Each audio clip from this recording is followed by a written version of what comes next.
Good Erev Shabbos, everybody. Finally in the daylight, which I better be since it's Erev Shabbos. Here we are, Erev Shabbos Bereshis, starting the new cycle of our liturgical Bible readings in the synagogues. But it was something else that I really wanted to talk about. And I know people would like to hear about Parshas Bereshis and other subjects, but I was really sad to find out yesterday something that had happened well over a week ago. Was the Patira, the passing of the Pittsburgher Rebbe, Zeichet Tzadik Livracha. It's shocking to think that, those words are coming out of my mouth. He was 65 years old. I knew he had been battling diabetes, I think, his whole life, and he was a heavy smoker. And I was not aware that he was hospitalized with the coronavirus since August, I guess. So it's pretty sad to me to lose such a special tzaddik who I had a bit of a shaykhis with. I hadn't seen him since I guess not since before my wedding. So it's been a good 13-14 years since I'd seen him. I guess the last time I saw him was in Borough Park.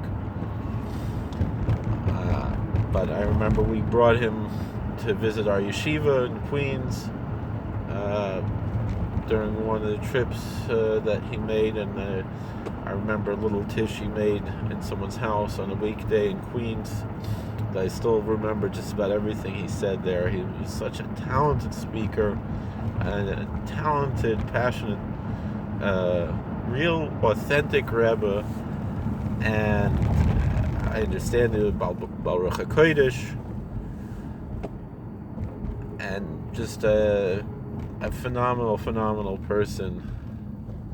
And I'm very upset to hear about his patira. It was real mamish, a big shock to hear. I didn't really know he was sick. And I'll just tell over my memories. Pretty much every time I encountered him was memorable.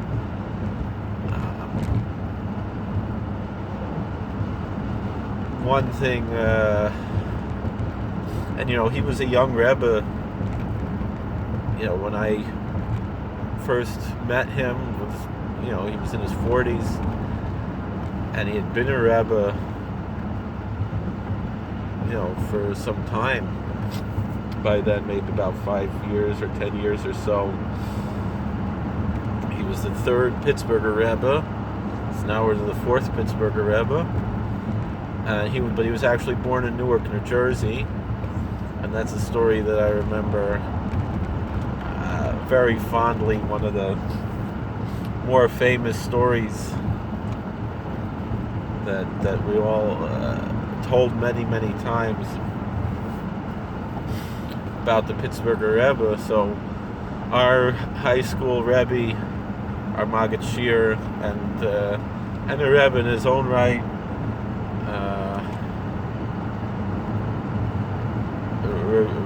Moreno have Moshe Weinberger Shlita. He should be well, should be gebenched, should be safe. Rabbi Weinberger was our Maggid Shir in Ezra Academy, and the story goes, and he shared the story with us. He didn't tell us who it was, but the story was told a few times. Was that he went to see the Pittsburgher Rebbe. He had heard that he happened to be in Ashdod, and he heard there was a tzaddik there, Pittsburgher Rebbe. That's the way Rabbi Weinberger tells it.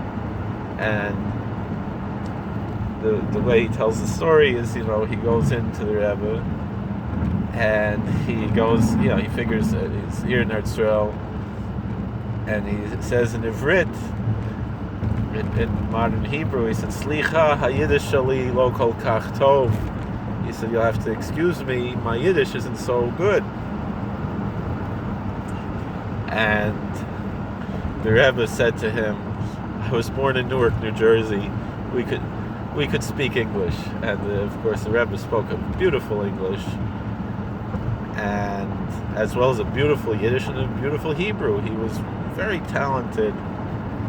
And so I remember we had some guys in yeshiva who were real Pittsburgher Hasidim, and they took us to see the Rebbe. I remember one time we just went just to see him, to give a kvittel, and I remember he told me, I said something to him about how apprehensive I was about leaving Eretz Yisrael, and he's sitting there smoking his cigarette with like Natasha from Rocky and Bullwinkle, that cigarette holder thing he had.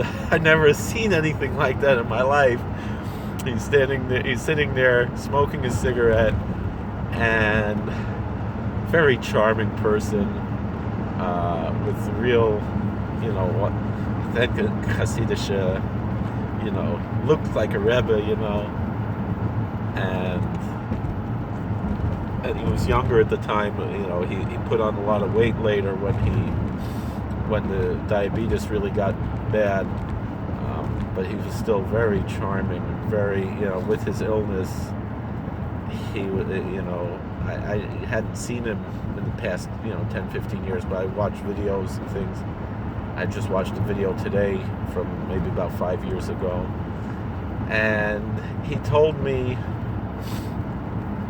he said, the Gemara says that, like Rabbi Fishbane quotes this Gemara a lot, Ika Savai Bavel, how are there old people in Bavel? He said, because Laman Yemechem, how could it be Al Adama if it's only Eretz Yisrael? The answer is you have to be in the Bismedrash. So then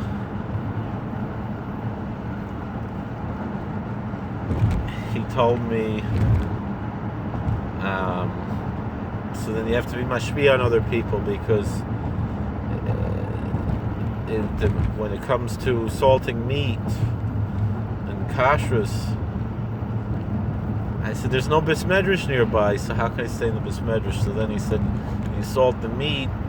If some milk falls in the meat while it's being salted, the halacha is, since it's already being boleya, since it's already being polate, it's not going to be boleya. Since it's already exuding the blood through the salting process, it's not going to absorb the milk or any other mixture that would be not kosher. So as long as you're mashpia on other people, you won't be boleya. As long as you're pilot, you're not going to be boleya. As long as you're influencing others and giving out, you're not going to, even if something impure touches you, it'll wash right off. So I don't have any Jews around to be mashpia when I go back to Calicut. In the end, I wound up being in Bismedrash, maybe b'shafin for Michocha Bismedrash, and I remember thinking that I wound up spending a lot of time in Bismedrash in the bungalow colony where I worked as a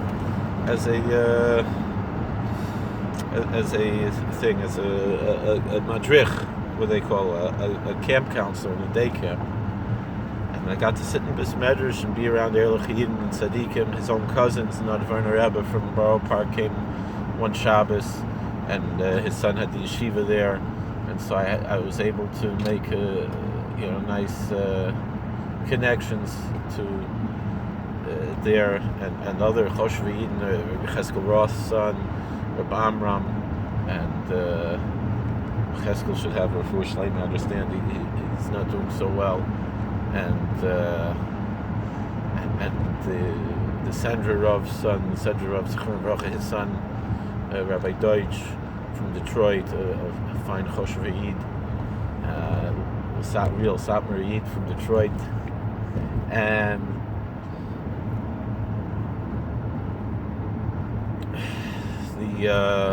he was Rosh Yeshiva there,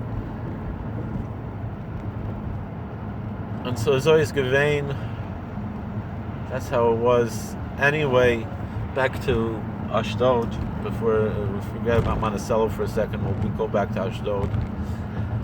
So the Rebbe said to me, so I said, I don't have this medrash, I don't have yidden to be mashpiyan. I said, my father's not even Jewish, I'm going back to the farm. He said, oh, you're very chashuv. You're very, that's a very distinguished thing. And he said, you're going to have a shiny Yiddish shtib. You're going to have a beautiful Jewish home. I guess he saw, Baruch Hashem, I have a shiny Yiddish shtib, just like the Rebbe saw. She was a sweet person. We went one Shabbos to Ashdod. My friend Amnon Zakai, who's an incredible Ezra Rebbe for Zichalayim, but he doesn't know it. He's such a humble person. He took us there to Ashdod. And he took us for Shabbos to Ashdod, and we spent Shabbos, and we got to eat lunch there in the Rebbe's house. And he spoke in English and in Hebrew and in Yiddish, and by the Tish he spoke in Hebrew and in Yiddish. And I remember even things the Hasidim told me there, Divrei Torah from that Shabbos. What a special Shabbos. I picture it so clearly, that Shabbos in Ashdod. And I know other people, they would go Shabbos to Ashdod to the Pittsburgher Rebbe, and